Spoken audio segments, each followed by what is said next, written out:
Halo para bunda dimanapun berada, balik lagi ke channelnya Dr. Surya, channel yang membahas tentang kesehatan ibu hamil dan kesehatan reproduksi wanita. Apa kabar semua? Semoga dalam keadaan sehat walafiat, ya, jauh dari COVID, walaupun ada yang sakit, mudah-mudahan lekas sembuh. Sudah lama saya tidak posting video, betul, emang ada beberapa kegiatan yang cukup banyak, ya, terutama mungkin bisa lihat dari bentuk badan saya, ya.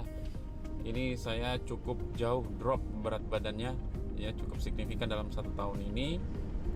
40 kilo dalam 1 tahun, cukup lumayan jauhnya. Nah sekarang jadi seperti ini. Kalau mau tahu caranya, mungkin nanti akan saya buat video khusus tertentu untuk ini. Tapi sekarang kita akan membahas apakah boleh madu itu dikonsumsi untuk ibu hamil. Nah ini pertanyaan yang juga sering ditanyakan. Ya, kita mulai aja, tapi jangan lupa like dan subscribe pada para ibu yang baru mampir ke channel ini. Nah, pertama kita harus tahu ya manfaat madu itu apa. Mungkin bunda sudah pada tahu tuh manfaat madu tuh banyak banget. Pertama, menjaga kesehatan tubuh, ya. Dia bisa meningkatkan imun tubuh kita sehingga akan membantu dalam regenerasi sel, ya. Kedua, bisa juga sebagai antiseptik, ya. Antiseptik artinya bisa jadi sebagai anti bakteri, anti jamur atau bahkan antivirus. Kemudian yang ketiga, bisa menjaga kestabilan hipertensi atau tekanan darah kita. Ya, keempat, bisa sebagai memperingan gejala, kalau orang bilang penyakit emah, ya, atau gastritis. Nah, jadi itu akan membantu karena sebagai antiinflamasinya atau antiseptiknya. Kalau ditanya dan dicari itu banyak sekali, ya, artinya tidak bisa dipastikan. Tapi dalam jumlah atau volume yang sebagaimana yang dia baik, ini juga harus diperhatikan. Yang harus diingat juga bahwa madu ini harus tidak mentah, ya, dia jadi harus steril. Ini yang sebenarnya sulit dicari di pasaran, ya. Bukan sulit sih, artinya saya sudah berkali-kali atau mencoba survei berbagai macam merek madu yang ada di pasaran atau yang ada di supermarket. Itu tidak ada, atau saya tidak ketemu yang menyatakan bahwa madu itu sudah dilakukan pasteurisasi. Nah, mungkin kalau bunda atau Anda menemukan yang sudah dipasteurisasi, itu bagus sekali. Jadi artinya untuk kita yang mengkonsumsi madu itu pasti aman, gitu ya. Seperti susu segar misalnya. Susu segar ini juga, arti susu segar ini bukan artinya susu yang langsung diambil dari sapi, gitu ya. Artinya dia sudah dilakukan pasteurisasi dan sudah steril, otomatis susu ini akan lebih aman juga untuk ibu hamil. Ya, intinya untuk ibu hamil itu jangan yang mentah deh kalau makan itu. Karena kita tidak tahu apakah ada bakteri atau ada parasit, ya, atau ada kuman lain lah atau senyawa kimia lain. Ini harus dijaga khususnya pada ibu hamil. Lagi pula sebagai konsumen kita juga harus pintar, ya, dalam arti kita harus mengetahui nih produk-produk yang dijual di masyarakat itu apakah aman untuk kita atau tidak. Kalau tidak aman, ya ngapain dikonsumsi, ya, karena ya ini sangat penting khususnya pada ibu hamil lagi, ya. Ada janinnya, kalau ada sesuatu kenapa-napa dengan janinnya, nah pada bingung dah ini penyebabnya dari mana nih, gitu ya. Apakah dari bawaan, penyakit atau makanan. Nah itu ya. Ada beberapa tips bagaimana mengkonsumsi madu, ya. Yang pertama tentu volumenya nih, seberapa banyak sih yang harus dikonsumsi atau yang dapat dikonsumsi.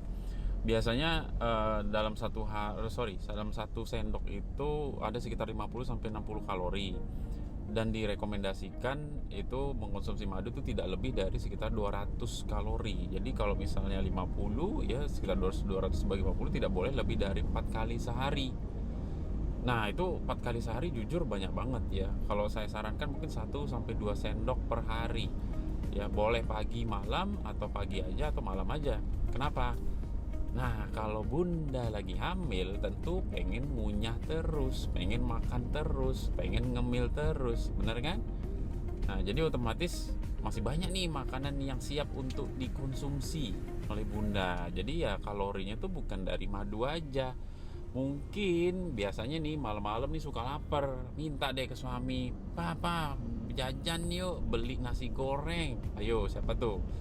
Atau beli martabak terang bulan, coklat keju. Waduh, itu jujur kalorinya tinggi banget.